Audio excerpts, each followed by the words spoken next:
بسم اللہ الرحمن الرحیم نحمدہ ونصلی علی رسولہ الکریم اما بعد 15 روزہ اسلامی عقائد کورس کا عنوان نمبر 9 ہے عقیدے کے بغیر عمل کی حیثیت۔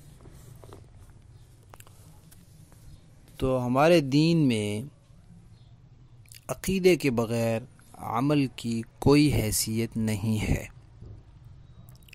اللہ تعالیٰ کے ہاں عقیدے کے بغیر عمل کی کوئی وقعت نہیں ہے، کوئی حیثیت نہیں ہے، آخرت میں اس کا کوئی حصہ نہیں ہے۔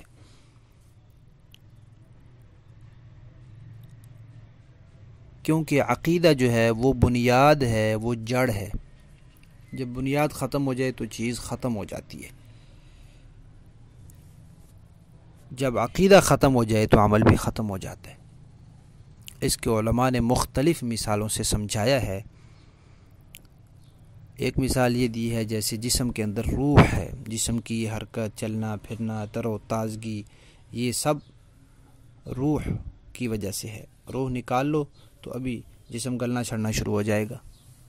تو اسی طرح عمل سے عقیدہ نکال لو تو عمل بھی بیکار ہے۔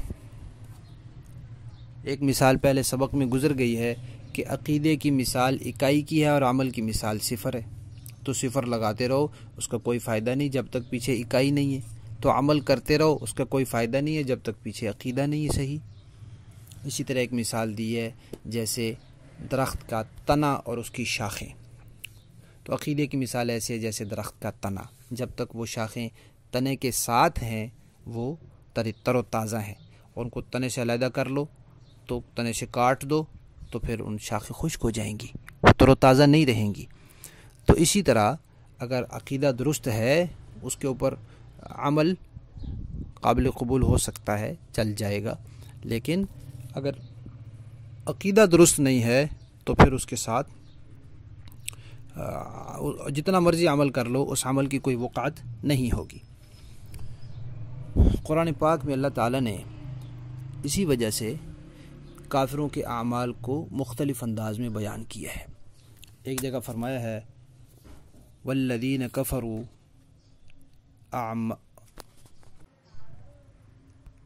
اعمالهم کسراب بقیعۃ یحسبہ الظمآن ماء، کہ جیسے صحرا میں ہوتا ہے انسان اور آدمی پیاسا ہوتا ہے تو دور سے ریت اس کو ایسے لگتی ہے جیسے پانی ہے، قریب جاتا ہے تو پانی نہیں ہوتا۔ تو اسی طرح کفار دنیا میں عمل کرتے ہیں اور سمجھتے ہیں کہ یہ کوئی نیک عمل ہے، کوئی اچھا عمل ہے، لیکن آخرت میں ان کو پتہ چلے گا کہ اس کا کوئی اجر و ثواب اللہ تعالیٰ کے ہاں نہیں ہے۔ اسی طرح اللہ تعالیٰ نے دوسری جگہ فرمایا ہے کہ کفار بیت اللہ شریف کی خدمت کرتے تھے، حاجیوں کو پانی پلاتے تھے، اتنے بڑے بڑے اعمال، عظیم الشان سمجھے جانے والے اعمال، لیکن عقیدے کے بغیر اللہ تعالیٰ نے فرمایا اجعلتم سقایت الحاج وعمارت المسجد الحرام کمن آمن باللہ، کیا تم ان اعمال کو ایمان کے برابر کرتے ہو؟ ایمان کے بغیر ان کی کوئی وقعت نہیں ہے، ایمان کے مقابلے میں یہ کچھ بھی نہیں ہے۔ اور اسی طرح اللہ تعالیٰ نے قرآن پاک میں تذکرہ فرمایا ہے کہ دوزخ والے جنت والوں سے کہیں گے کہ ذرا جنت کا پانی یا کچھ جنت کی کھانے پینے کی چیز ہی ہمیں دے دو، ان افیضوا علینا من الماء او مما رزقکم اللہ۔ تو اللہ تعالیٰ کیا فرماتے ہیں ان اللہ حرمہما علی الکافرین، کہ اللہ نے یہ چیزیں کافروں پر حرام کی ہیں۔